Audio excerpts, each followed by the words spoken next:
ऐसे शिवलिंगों का वर्णन किया, पुष्पलिंग या गुदुमलिंग, जो धनधान्य के आटे में से शिवलिंग को बनाया जाता है। और एक शिवलिंग है पारद, पारा का लिंग, मरकुरी में बहुत सारी वस्तु मिश्रित कर उसको शिवलिंग बनाते, उसको पारद लिंग। पारद शिवलिंग संसारियों के लिए नहीं है, वैरागी के लिए, वो त्यागियों के लिए, उसकी पूजा अर्चना अलग करते हैं। और पारद शिवलिंग को स्नान कराया हुआ जल कभी मुख में नहीं रखना चाहिए, कारण पारो या मरकुरी पॉइजन है, उसकी परंपरा अलग है। तो कोई भी देवी देवता का पूजन करो, अबील गुलाल वाला जल है, पंचामृत वाला दूध दही वाला जल है, ये जल कभी कोई भी वृक्ष के मूल में नहीं अर्पण करना चाहिए। तुलसी माता को तो कभी नहीं। कभी कभी हम देखते थे भगवान को स्नान कराया हुआ अबील गुलाल कुमकुम सुगंधित द्रव्य वाला जल तुलसी को अर्पण कर देते, तुलसी वन चले जाएंगे, क्योंकि दूध दही अबील गुलाल कंकु सब कुछ वृक्ष के लिए तो जहर है। ऐसे कोई भी वृक्ष के मूल में भगवान का पूजन कराया हुआ अबील गुलाल कंकु सुगंधित द्रव्य वाला जल, पंचामृत वाला जल को वृक्ष के मूल में नहीं, जहां पग तले न आवे, अपमानित न हो, ऐसी जगह पर उसका विसर्जन करें। बाकी तो चले जाएंगे। हमारे एक महात्मा है, 1 महीने तक भगवान महादेव को दूध चढ़ाया और ये दूध रोज बिल वृक्ष को अर्पण करते थे, उसको पता नहीं था, रोज बिल वृक्ष को अर्पण करते थे। 1 महीनों बिल वृक्ष ने दूध पिया, 1 महीने के बाद बिल वृक्ष पूरा सूख गया, क्योंकि दूध उनके लिए पॉइजन है। ऐसी गलती कभी ना करें। तो पारदलिंग के महिमा, बालू का शिवलिंग रेत में से बनाया जाता है, उसको बालू का शिवलिंग कहते हैं। कभी कोई नदी के तट पर, कोई सरोवर के तट पर गए, कोई सागर के तट पर गए, वहां सागर पर ये रेत रहती है, रेत का सुंदर शिवलिंग बनाकर उसका पूजन करो, हो गया बालू का शिवलिंग। जो राम जी ने बालू का शिवलिंग का पूजन किया था, भगवान राम ने हनुमान जी को कहा, हनुमान जी जाए सुंदर शिवलिंग लेकर आओ, मुझे भगवान महादेव का पूजन करना। तो हनुमान जी गए तो बहुत समय लग गया, और भगवान प्रभु राम ने बालू में से लिंग बना लिया, बालू का शिवलिंग। और भगवान शिव जी भगवान राम जी को मिले हैं। अभी भी रामेश्वर महादेव में जो शिवलिंग है बालू का लिंग है, गर्भगृह में किसी को जाने नहीं देते।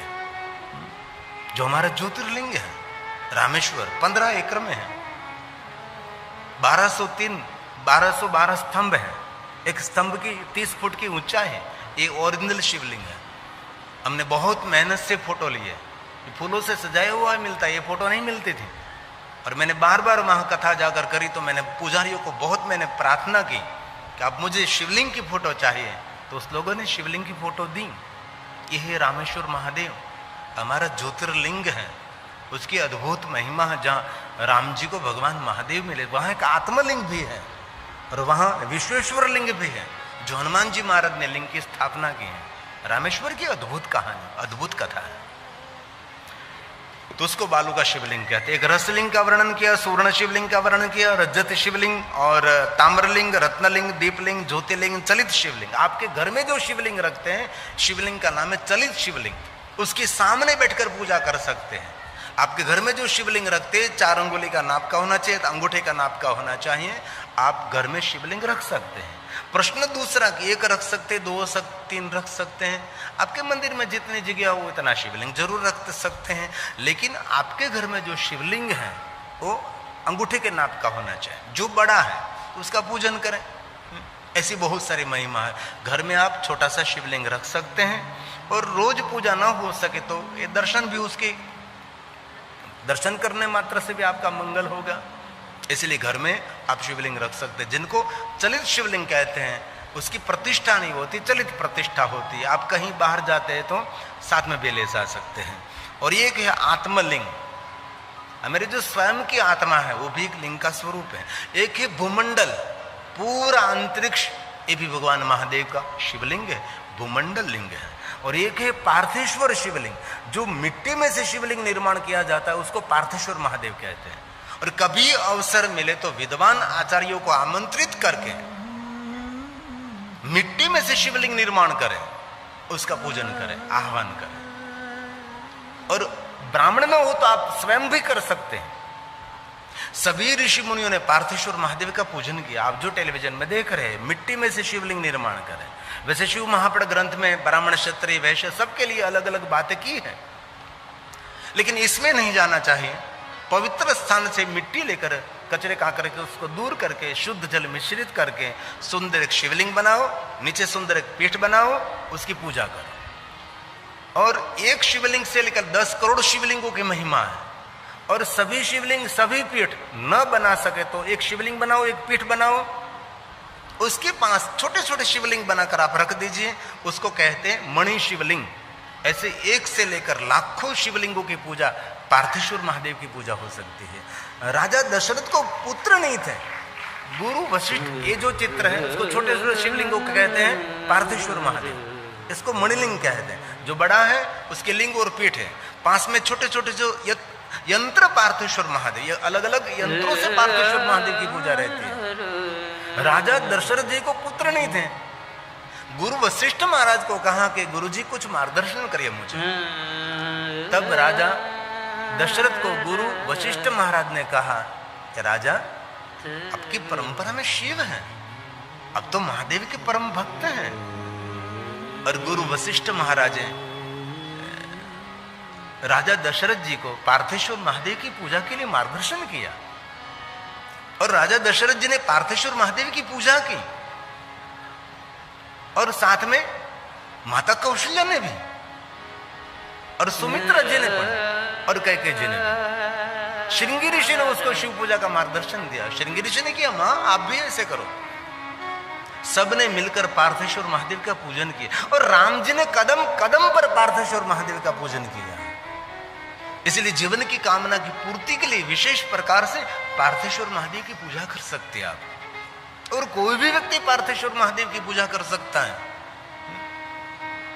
आपके घर में कोई प्रसंग है तो पहले पार्थेश्वर महादेव उत्सव करें। 11 ब्राह्मण, 9 ब्राह्मण, 7 ब्राह्मण, 5 ब्राह्मण, 3 ब्राह्मण और 2 एक सहायक ब्राह्मण रहे तो भगवान पार्थेश्वर महादेव की पूजा में उसको ठीक रहेगा। और इस सब बातों में याद न रहे तो तुलसी के पास में बैठकर पार्थेश्वर महादेव, बिलवृक्ष के नीचे बैठकर पार्थेश्वर महादेव का पूजन करें। एक कुछ आपसे न हो सके तो बिलवृक्ष के है उसके नीचे मिट्टी है, यही मिट्टी को खोद कर थोड़ा सा पानी डाल दीजिए, वहां ही सुंदर थोड़ा सा शिवलिंग बना दीजिए, उस पर जल अर्पण कर दीजिए, हो गई पार्थेश्वर महादेव की पूजा। विसर्जन करने की भी आवश्यकता नहीं रहेगी।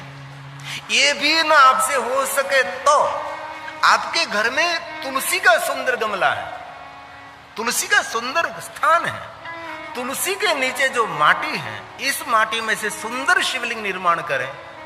तुलसी के गमले में मिट्टी तो रहती है, ये थोड़ी सी शिवलिंग बना लीजिए, छोटी सी नीचे पीठ बना लीजिए और जल अर्पण कर दीजिए और वहां दीप रख दीजिए, हो गई पार्थेश्वर महादेव की पूजा। सब कुछ सरल है, आप जो कर सकते हैं तो। इसलिए पार्थेश्वर महादेव की पूजा मनुष्य मात्र के लिए कामना, मनोकामना पूर्ण करने वाले हैं। शिव महापड़ ग्रंथ में पार्थेश्वर महादेव की पूजा का बहुत बड़ा विस्तार है। हमने इस साल सोमनाथ महादेव प्रथम ज्योतिर्लिंग में कथा की थी तो हमने 9 दिन पार्थेश्वर महादेव पर ही कथा की थी। शिव महापड़ ग्रंथ में से श्लोकात्मक पार्थेश्वर महादेव। कल हमारे ओडिशा भुवनेश्वर से हमारे जजमानाचार्य आए थे, अगले साल ओडिशा भुवनेश्वर में कथा है, तो पति पत्नी दोनों रात को मिलने के लिए आए थे शाम को। तो कहते थे कि बापू हमको शिव महापड़ ग्रंथ की गहरी गहरी बात श्रवण करने हैं, भजन कीर्तन भले कम हो लेकिन शिव महापड़ ग्रंथ में क्या है ये आप कहने का प्रयास करें। मुझे बहुत अच्छा लगा। मनोरंजन, नाचना कूदना नहीं, कुछ ऐसी बात हमको सीखने को मिले कि शिव महापड़ ग्रंथ में क्या है। तो जो कोई मनुष्य पार्थेश्वर महादेव की पूजा कर आप मृत्यु हरम, काल मृत्यु हरम, उसकी अकाल मृत्यु नहीं होती। जो कोई पार्थेश्वर महादेव, ऐसे बहुत सारे शिव भक्तों को मैंने देखा है रोज पार्थेश्वर महादेव की पूजा करते हैं। अरे कोई ट्रेन में जाता है तो ट्रेन में भी इस मिट्टी को साथ में ले जाता है। किसी घर मेहमान होकर जाता है तो उसके घर में सुंदर एक चौखट बनाकर अथवा थाली पात्र लाकर उसके अंदर शिवलिंग बनाते हैं, पूजन कर लेते हैं। किसी के घर में जाते हैं तो भी इसलिए मनुष्य की कामना मनोकामना पूर्ण करने वाली पूजा ये पार्थेश्वर महादेव की पूजा है। लेकिन पार्थेश्वर महादेव की पूजा ऐसे ब्राह्मणों के पास कराना चाहिए जो ब्राह्मण महादेव का भक्त हो, क्योंकि कलयुग में बहुत सारे ब्राह्मण भी शिव भक्त नहीं है। शिव महापुराण ग्रंथ में मेरे पास श्लोक हैं, भगवान व्यास जी ने वेदना व्यक्त की है कलयुग आने पर जिनकी कुल परंपरा में महादेव है, जिनके कुल देवता शिव है, जिनकी कुल परंपरा में महादेव की पूजा हो रही है, जिनके इष्ट देव महादेव हैं, वो भी कलयुग आने पर भगवान शिव को छोड़कर अन्य देवताओं की पूजा अर्चन में लग जाएंगे। ऐसा भगवान महर्षि वेदव्यास जी ने भी शिव महापुराण ग्रंथ में मेरे ब्राह्मणों के लिए वेदना व्यक्त की। इसलिए परम शिव भक्त कोई ब्राह्मण है, शिव परंपरा से संपूर्ण परिचित है, ऐसे पवित्र ब्राह्मणों के पास पार्थेश्वर महादेव की पूजा करने से कोई भी कामना की पूर्ति रहती है। और शिव महापुराण ग्रंथ में कहा अप मृत्यु हरम, जो कोई पार्थेश्वर महादेव का पूजन करे अप मृत्यु हरम काल मृत्युर्श्रापी विनाशनम। किसी ने आपको श्राप दिया है तो श्राप में से मुक्त होना चाहते हैं तो पार्थेश्वर महादेव का पूजन करें। दक्ष राजा ने अत्रि पुत्र चंद्र को श्राप दिया कि तुझे क्षय रोग हो। तो अत्रि पुत्र माता अनसुया का पुत्र चंद्र को क्षय रोग हुआ। तो ब्रह्मा जी ने उसको मार्गदर्शन दिया कि चंद्र प्रभास तीर्थ में जाकर तू पार्थेश्वर महादेव का पूजन कर। तो अत्रि पुत्र चंद्र ने प्रभास तीर्थ में जाकर समुद्र के तट पे बैठकर चंद्र ने पार्थेश्वर महादेव की पूजा की और चंद्र को क्षय रोग में से मुक्ति तो मिली, लेकिन हम सबको वहां एक ज्योतिर्लिंग मिला जिनको हम सोमनाथ कहते हैं, जिनको हम चंद्रेश्वर कहते हैं, सोमेश्वर महादेव कहते हैं, सोमनाथ महादेव कहते हैं। ये पार्दुभाव तो पार्थेश्वर महादेव का ही है। मिट्टी में से शिवलिंग निर्माण किया, उनमें से भगवान शिव मिले, इसलिए भगवान लिंग रूपेण सतमहा सोमनाथ महादेव ज्योतिर्लिंग के रूप में भगवान शिव प्रकट हुए हैं। इसका नाम है पार्थेश्वर महादेव। अरे कहीं भी आपको शिवलिंग न मिले, दीप प्रज्वलित करते दीप भी भगवान महादेव के लिंग स्वरूप का प्रतीक है। उसको ज्वालालिंग कहते हैं, अग्निलिंग कहते हैं, उसको दीपलिंग कहते हैं। इसलिए शिव इतने सरल है, कोई भी मनुष्य भगवान महादेव की साधना उपासना कर सकते हैं। शिव महापुराण ग्रंथ में बहुत कुछ है, लेकिन एक बात याद रखना, कभी भी भगवान शिव के दर्शन के लिए आप जा रहे हैं तो भगवान कार्तिकी को महादेव के सन्मुख जरूर याद करिए।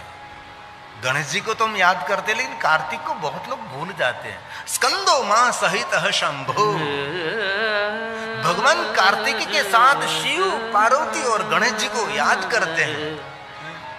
तदवदामी, उसका जो फल है अनंत फल है, लेकिन बहुत कम लोग हैं भगवान कार्तिक को भूल जाते हैं।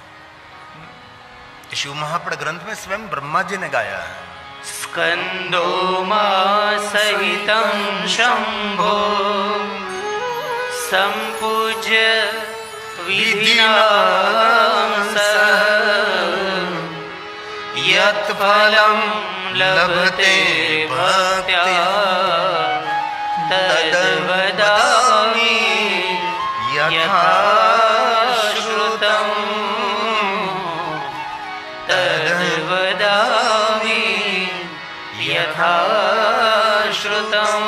जो भगवान कार्तिकेय, भगवान गणेश जी, शिव पार्वती, उन सबकी पूजा करते हैं, उसका जो फल मिलता है अनंत फल मिलता है। इसलिए कभी भी भगवान महादेव का दर्शन करे, महादेव की पूजा करे तो भगवान कार्तिकेय को भूलना नहीं है। और दूसरी बात, कभी कोई विद्वान परम शिव भक्त भगवान महादेव की पूजा कराते हैं तो शिव पूजा के प्रारंभ से पहले काल भैरव को अचूक याद करते हैं। भगवान काल भैरव की वंदना के बिना शिव की पूजा का प्रारंभ भी नहीं होता। इसलिए जहां जहां शिव जी का स्थान है वहां भैरव जी विराजते हैं, वहां काल भैरव जी विराजते हैं। और काल भैरव जी ये जितने महादेव के भक्त हैं उनके रक्षक हैं। जो शंकर भगवान की भक्ति कर रहे हैं ये महादेव के भक्तों के रक्षक काल भैरव है। लेकिन बहुत लोगों ने कह दिया काल भैरव तो मैली विद्या वालों का देव है। अरे किसने कहा? विद्या कभी कोई मैली होती ही नहीं है? क्यों लोगों को भ्रमित करें हम? ये तांत्रिकों का देव है, ये शमशान का देव है, ऐसा कुछ भी नहीं। काल भैरव साक्षात शिव का स्वरूप है और जितने महादेव के भक्त हैं उनके रक्षक काल भैरव हैं। देवराज इंद्र जिनके चरण की सेवा करते हैं, नारद आदि मुनि जिनकी वंदना करते हैं, एक काल भैरव जी है। काल भैरव अष्टक है। उसकी पहली पंक्ति में कहा है जो काशी में भगवान काल भैरव भी रहते हैं। और काल भैरव की महिमा किसने गाई? स्वयं विष्णु जी ने गाई। जो मैली विद्या तांत्रिकों के देव है, शमशान के देव हैं, अहित करने वाले देव है, भयानक है, तो कभी विष्णु क्यों गावे? ब्रह्मा जी के मस्तक का छेदन किया काल भैरव जी ने, ब्रह्मत्या हुई। काल भैरव जी भ्रमण कर रहे थे और एक दिन काल भैरव जी वैकुंठ लोक में भिक्षा लेने के लिए जा रहे थे। तो काल भैरव जी जो आते हुए देखा तो भगवान श्री हरि विष्णु जी ने कहा कि लक्ष्मी देख, हमारा वैकुंठ का आज भाग्य है, आज हमारे वैकुंठ में स्वयं शिव जी का स्वरूप काल भैरव जी आ रहे हैं। और भगवान विष्णु जी ने लक्ष्मी जी को काल भैरव की महिमा बताई। और वहां काल भैरव पहुंचे, लक्ष्मी जी ने भिक्षा दी और काल भैरव ने स्वयं ने कहा कि श्री हरि, ब्रह्मत्या मेरा पीछा नहीं छोड़ रही है, आप मुझे बताओ ब्रह्मत्या के पाप में से कैसे मैं मुक्त हो सकता हूं? तब भगवान विष्णु जी ने कहा कि आप स्वयं शिव हैं, आप सब कुछ जानते हैं, लेकिन मुझे यश और कीर्ति देने के लिए आप स्वयं मुझे पूछ रहे हैं। तो सुनिए काल भैरव जी, आपने निर्माण की हुई सुंदर नगरी गंगा तटे खलु काशी, आप काशी नगर में जाओ। काशी नगर में प्रवेश करते ही आपकी ब्रह्मत्या में से आपको मुक्ति मिल जाएगी। और स्वयं भगवान विष्णु जी ने काशी नगर की महिमा गाई। और काशी नगर तो महादेव की नगरी, और इतने शिवलिंग काशी में हैं, अभी तक कोई व्यक्ति ने इसकी गिनती नहीं करी, इतने अगणित शिवलिंग काशी नगर में। सिर्फ काशी विश्वनाथ ज्योतिर्लिंग तो है ही, लेकिन उससे भी प्राचीन बहुत सारे शिवलिंग काशी नगर में है। अगले साल काशी नगर में भी शिव कथा है। और कोई भी ज्योतिर्लिंगों में कथा है, आप आना चाहते हैं तो पहले आप बता दीजिए, जरूर आप ज्योतिर्लिंगों में रहने के लिए आ सकते हैं, शिव कथा में पहुंच सकते हैं। हर साल 1-2 ज्योतिर्लिंग में कथा होती ही रहती है। और शिव महापुराण ग्रंथ में कहा भी है कि निवृत्ति का दिन, जब आप निवृत्त हो जाओ, घर काम व्यवहार पूर्ण होने के बाद बाकी की आयु आपको ज्योतिर्लिंग में बितानी चाहिए। लेकिन ये न कर सकते तो 11 रात्रि ज्योतिर्लिंगों में रहना चाहिए। ये भी न हो सके तो नवरात्रि ज्योतिर्लिंग में रहना चाहिए। ये भी न हो सके तो सप्तरात्रम, ये न हो सके तो पंचरात्रम, ये न हो सके तो त्रिरात्रम। लेकिन ज्योतिर्लिंगों में कोई एक रात्रि निवास करता है, उसकी अंतिम रात्रि मंगलमय बनती है। ये ज्योतिर्लिंगों की महिमा है। बाद में काल भैरव जी काशी में गए और काशी में ही रह गए। इसलिए कभी भी काशी की यात्रा करो तो काल भैरव के दर्शन से काशी की यात्रा पूर्ण रहती है। काल भैरव के दर्शन के बिना नहीं। देवराज इंद्र जिनके चरण की सेवा करते हैं वो काल भैरव जी। देवराज सेव्यमान पावनादि पंकजम ध्यालयज्ञ सूत्र बिंदु शेखरम कृपाकरम। क्षत्र भैरव, क्षत्रिय भैरव, नारदादि योगी वृंद वंदितम दिगंबरम काशिका पुराधिनाथ आनंद भैरव, शांत भैरव, पाताल भैरव, आकाश भैरव,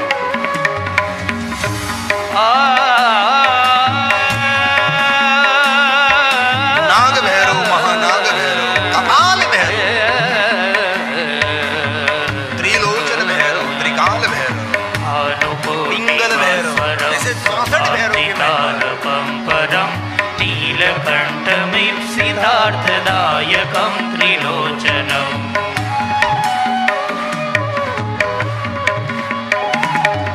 काल कालमम्बुजाक्षमक्ष शूलमक्षरं काशिकापुराधिनाथ कालभैरवं भजे काशिकापुराधिनाथ कालभैरवं भजे। उग्र भैरव, रक्षक भैरव, पाप भक्षक भैरव।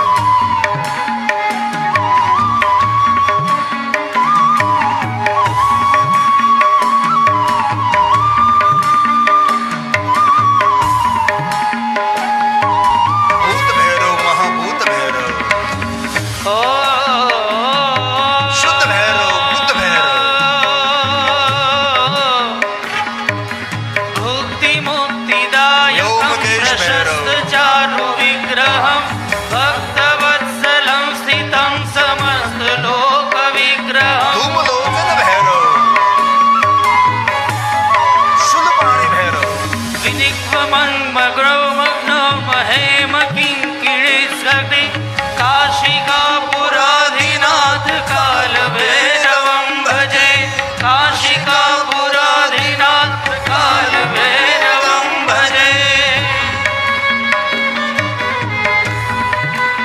ये शिव भक्तों के रक्षक है, शिव भक्तों के पाप के भक्षक है।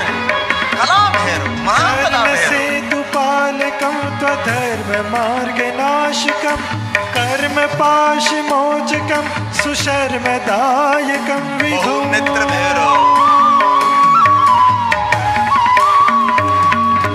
स्वर्णवर्ण केशपाश शोभितांग निर्मलं काशिकापुराधिनाथ कालभैरवं भजे काशिकापुराधिनाथ कालभैरवं भजे।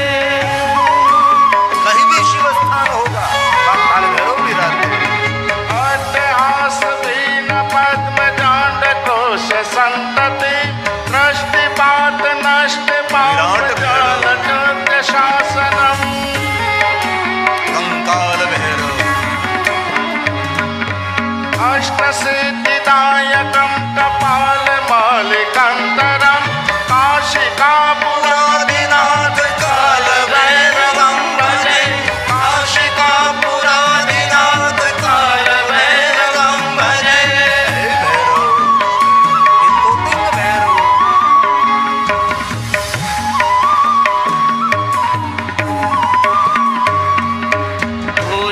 भूतसंगनायकं विशालकीर्तिदायकं काशीवास लोकपुण्यपापशोधकं विभुम्।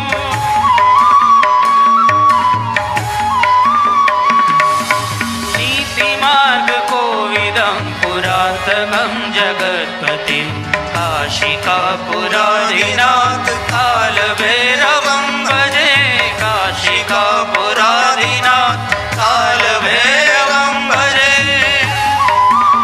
हे भैरव, हे काल भैरव।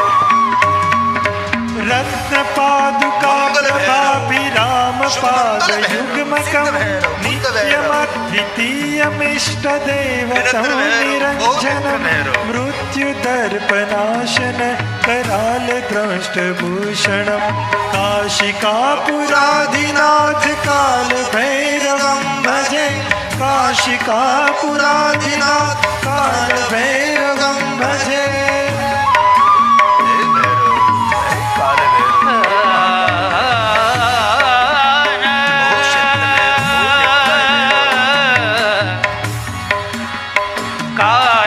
कालभैरवाष्टकं पठन्ति ये मनोहरम् जो कोई मनुष्य भैरव ध्यान का पाठ मुक्ति करते हैं, साधनं विचित्र पुण्यवर्धनं।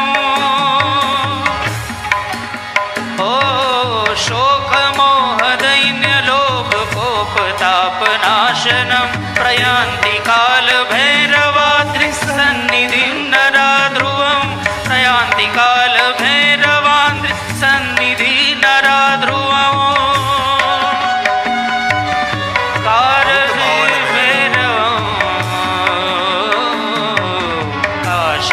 काशिकापुराधिनाथ कालभैरवं भजे काशिकापुराधिनाथ कालभैरवं भजे काशिका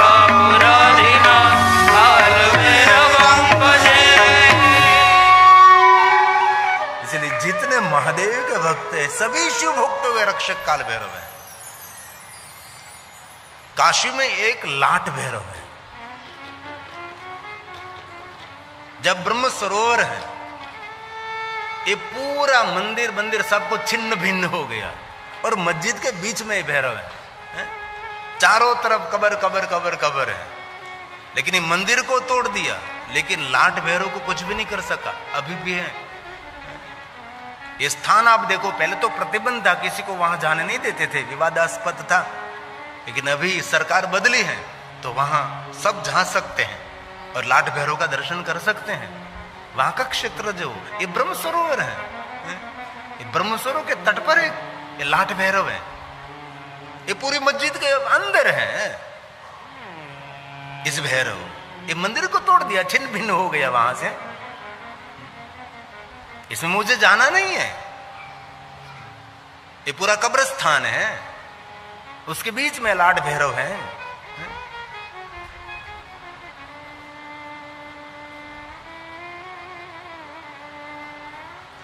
और अकारेश्वर महादेव जो काशी में है, उकारेश्वर महादेव और मकारेश्वर महादेव, ये भी कब्रिस्तान के बीच में है। शिवालय की सीढ़ी तक वहां दफनाए हुए लोगों को इस कब्र पर पैर रखकर ही वहां जाना पड़ता है। अकारेश्वर, उकारेश्वर, मकारेश्वर। लेकिन आप सभी को तो कोई फुर्सत नहीं है ना जाने के वहां कहीं देखने की। लेकिन बहुत हृदय से कहता हूं, जो कुछ हुआ हुआ, लेकिन दूसरी बार न हो ऐसा भाव रखता हूं। दूसरी बार ये दिन नहीं देखना चाहते हैं तो कोई भी जाति गाति संप्रदाय को छोड़कर एक साथ रहो, तो आपका बहुत कुछ सुरक्षित रहेगा। संप्रदाय के नाम से, धर्मों के नाम से, जाति ज्ञाति से नाम से हम जो बिलग, यह है अकारेश्वर महादेव। ऐसे तो बहुत सारा स्थान है, मैं क्या बताऊं। काशी में 64 भैरव है और ऐसे बहुत सारे शिवलिंग हैं। ऐसे स्थानों पर हमारा शिवालय है, प्राचीन। हेलो भक्तों, राधे राधे, हर हर महादेव। तो कैसे हैं आप सब? आई होप आप सब अच्छे होंगे। तो भक्तों, आज हम इस कथा में सुना होगा हमने कि शिवलिंग की क्या महिमा है, पार्थिव शिवलिंग की क्या महिमा है, जो बालू का शिवलिंग बनाया जाता है उसकी क्या महिमा है।